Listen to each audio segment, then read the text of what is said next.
Good morning, students. Today we will do the class 11th of chapter 1. Yeah, it means it is the last video of this chapter. After that, our chapter will be complete this one. Now, in the previous video, we have do about that the punch blade technique. Punch blade technique हमने use की थी, वो क्या होती हैं, punch blade technique कैसे use की जाती थी, सब ये चीजें थी। और जो इन्होंने होमिनिड्स ने टूल्स बनाना, मेकिंग यूज है, वो किस तरह से स्टार्ट कर दिया था। Now it is the last we will do which type of language they have started to use, यानी लैंग्वेज एंड आर्ट के बारे में पढ़ेंगे। लैंग्वेज एंड आर्ट, जो यहाँ पे among living beings it is a human alone that have a language, यानी you don't know what is the human beings. Human beings ही है जो अपनी लैंग्वेज को यूज कर सकता है। Not animals beings and they can't use any language that can be a verbal, that can be a non-verbal. Now hominid involve gesture and hand movement. Hominid से hominid ने सबसे पहले जो जेस्चर को स्टार्ट कर दिया था, एंड सेकेंड वन इन्होंने हैंड मूवमेंट,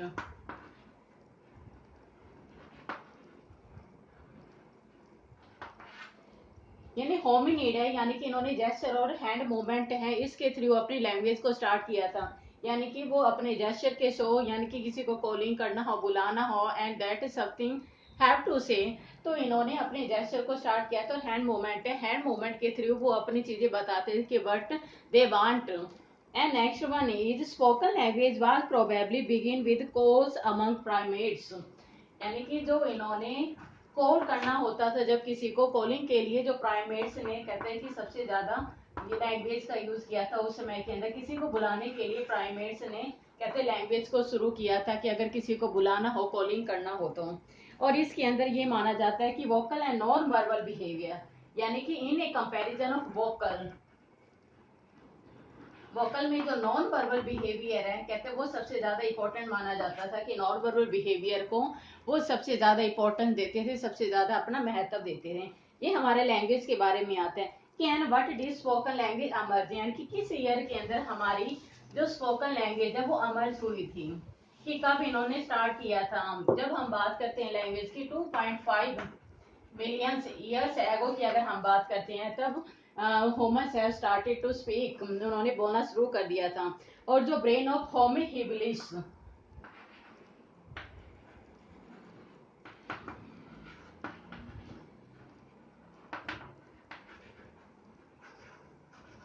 जो होमी हैबिलिसिस का जो ब्रेन है वो कैसे सबसे ज्यादा एक्टिवेट माना जाता था, और इन्होंने ही होमी हैबिलिस ने ही स्टार्ट कर दिया था। It has made the possible, they have start to speak the language, they have use the language in their common and daily life. After that evolution of vocal tract, ये जो evolution और जो vocal है होमोलिप्स ने start किया था, उसके बाद में vocal language that has been starting, that has been very important day by day. The occurred around 200 years ago, जो 200 years ago है वो मानी जाती थी, उससे पहले उन्होंने जो अपनी वोकल लैंग्वेज का सबसे ज्यादा शुरू कर दिया था यूज करना।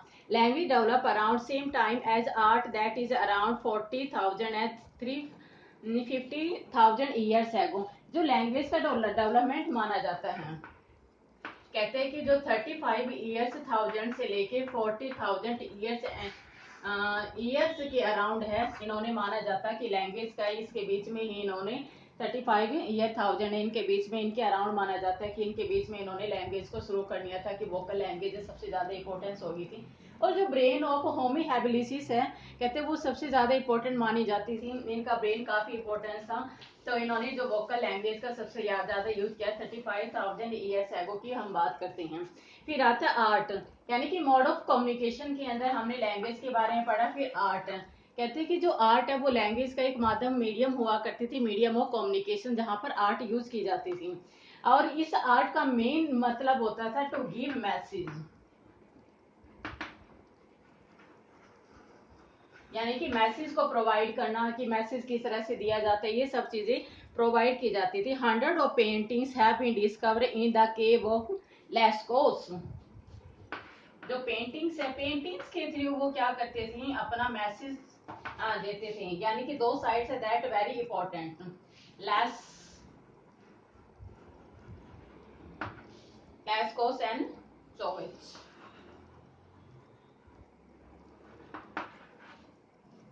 ये फ्रांस के अंदर है। ये यहाँ पे बताया जाता है कि यहाँ पर जो केव है लेस्कोस और चोक्स, ये फ्रांस के अंदर, दैट इज वेरी इंपॉर्टेंट, यानी कि फ्रांस के अंदर सबसे ज्यादा इंपॉर्टेंट प्लेस माने जाता है। 2 sites will be there for the art.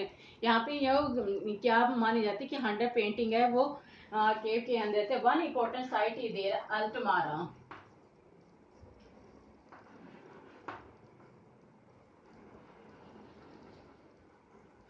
अल्टमीरा that is situated in Spain. Spain के अंदर माने जाते हैं, यानी कि 3 साइट्स विल बी देयर। वहां पर ये बताया जाता है कि cave painting that very popular. जो केव पेंटिंग का मतलब ही होता था कि जो चीजें हमने भी learn about that the evolution of human beings we are talking about that. जो भी हमने चीजें सीखी थी वो सीख का like hunting and fishing, that type of picture available है केव पेंटिंग के अंदर अवेलेबल होती थी। इनका मेन पर्पज होता था मैसेज देना, यानी कि दूसरों को मैसेज प्रोवाइड करना। And art of painting was a ritual to ensure a successful hunt. और जो आर्ट और पेंटिंग है वो मानी जाती थी, जो ये पेंटिंग है ये सारी की सारी, ये एक अनुष्ठान मानी जाती थी सक्सेसफुल हंटिंग के लिए, यानी कि we have done a successful hunt. And after that another explanation is there, this cave were meeting place for small group of people, are location from group activity, they share hunting technique and knowledge.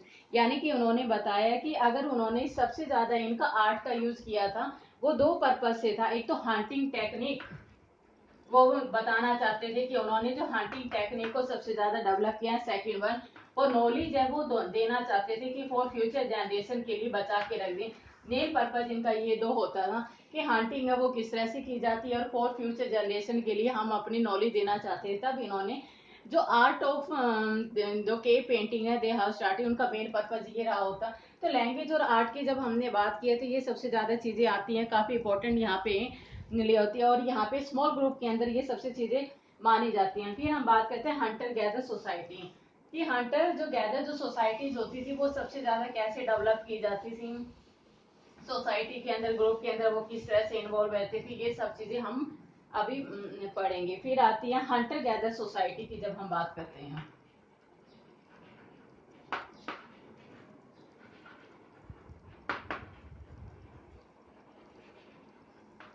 Hunter gather society जो कहते हैं सबसे ज्यादा इसका use किया जाता था एंथ्रोग्राफी।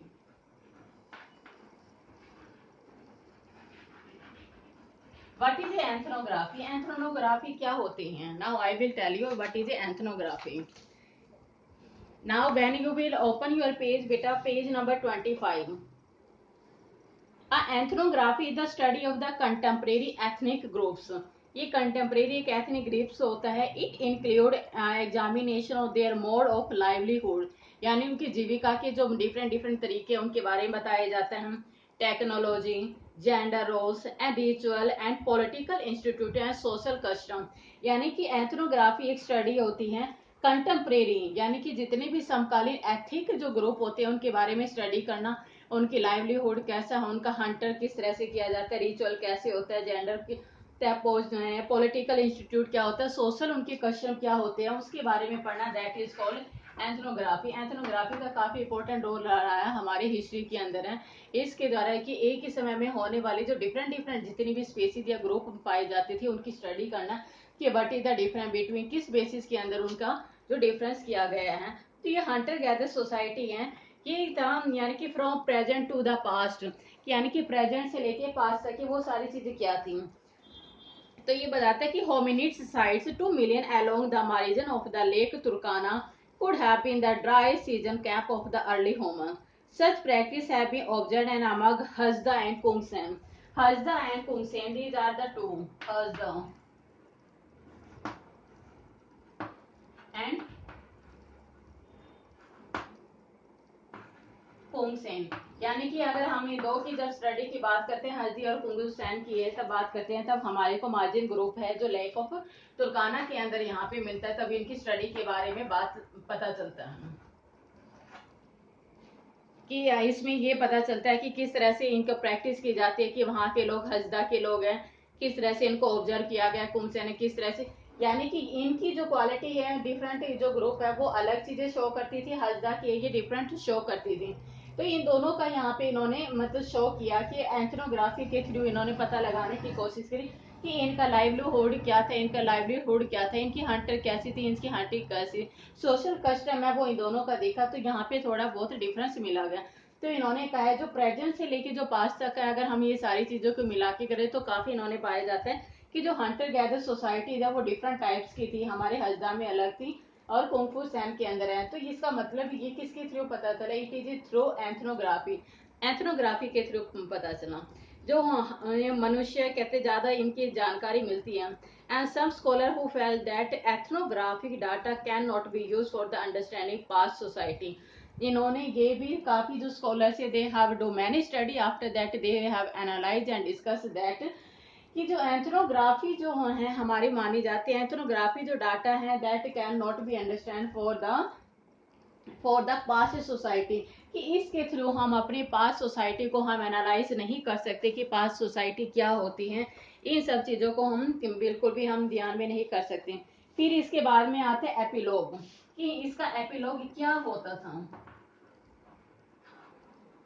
जब हम एपिलॉग की बात करते हैं तो human lived bye hunting wild animal and gathering wild plants, कि सेवरल बिलियंस एगो, काफी साल पहले जो ह्यूमंस हैं लिविंग बाय हंटिंग, कहते हैं कि या तो वाइल्ड एनिमल को हंट करना एंड जो वो वाइल्ड प्लांट्स को गैदरिंग करना जब उन्होंने स्टार्ट कर लिया था। और ये कब की बात की, 10,000 और से 2500 ईयर्स एगो की जब हम बात करते हैं, इन दोनों के ईयर के बीच के अंदर ये सब चीजें थी। तो कहते हैं लोगों ने ये डोमेस्टिक सर्टेन प्लांट्स और एनिमल के बारे में डिफ्रेंशिएट करना इन्होंने स्टार्ट कर लिया था। कहते हैं ये काफी इनके अगर इन्होंने जब एनिमल और हंटिंग करने स्टार्ट कर दिया, कहते हैं ये सारी चीजें डेवलपमेंट अपनी फार्मिंग की तरफ या पास्टोरल वे लाइफ की तरफ यहाँ पे जाती है कि हमारा जो पास्टोरल लाइफ है किस तरह से था। कहते हैं उसके बाद इन्होंने जो सारी की सारी शिफ्टिंग है फार्मिंग करना, ये इन्होंने दूसरी जगह इन्होंने स्टार्ट कर लिया था। और ह्यूमन हिस्ट्री के बारे में कहते हैं कि टर्निंग पॉइंट लेके आता है कि ये सब चीजें थी। And what did this change take place at the point of time, कि ये सब चेंज है हमारे पॉइंट ऑफ टाइम, कहते हैं ये किस तरह से ये सब चेंज लेके आया। तो यहाँ पे the last ice is came to the end 13 years ago and with the warmer death wet the concept prevail. तो यहाँ पे जो लास्ट आइस एज के बारे में, now we will talking about the ice age। ये 10,000 ईयर एगो की हम बात कर रहे हैं। तब वहां पे कहते हैं जो वेटर कंडीशन थी वहां पे सबसे ज्यादा थी, वो केवल थी यानी कि काफी जो ग्रोथ ऑफ ग्रासेज है वो पाई जाती है कि उसके अंदर किस तरह से ग्रोथ की जाती है, ये सारी चीजें इन्वॉल्व होती थी उस समय के अंदर है। और यहाँ पे एक परमानेंट कम्युनिटी के बारे में पता चलता है। लेकिन अब इन्होंने बताया कि हमने ये किया कि जो early of the human beings के बारे में हमने क्या किया, किस तरह से इनके इम्पोर्टेंट स्टेजेस होती हैं, किस तरह से आगे बढ़े, हंटिंग और फिशिंग है इनके सबसे ज्यादा काफी इंपॉर्टेंट माने जाते हैं। फिर इनको 4 क्वालिटीज इन्होंने बताई, प्राइमेट्स, होमिनॉइड्स, होमिनेट्स और अर्ली ह्यूमंस है उनके बारे में, कब से काल इनका जो पीरियड था, क्या इनका इन्होंने स्टार्ट किया था, फिशिंग क्या था, हंटर क्या था, language what language they have use and art for the what purpose they have use, verbal language and non verbal language. ये इन्होंने इनका मेन पर्पज यही था कि हमारे ह्यूमन इवोल्यूशन के बारे में जानना, कि पहले हमारा ह्यूमन इवोल्यूशन है वो कैसे होता था, अब कैसे होता है, कि हम प्रेजेंट को लेके पास्ट तक हम एनालाइज नहीं कर सकते, बल्कि पास्ट के बाद हम प्रेजेंट को हम ये चीजें एनालाइज करते हैं। और ये सब किसके थ्रू हुआ था, एंथ्रोग्राफी। एंथ्रोग्राफी क्या होती है, जब हम डिफरेंट ग्रुप की जब हम बात करते हैं कि इस एक ही समय में होने वाले डिफरेंट डिफरेंट ग्रुप को हम एनालाइज करते हैं, ये सब चीजें हम इसके थ्रू करते हैं। Now this is the last video of this chapter and in the next video we will do the question answer of this one. Now thank you very much, I hope you will listen very carefully.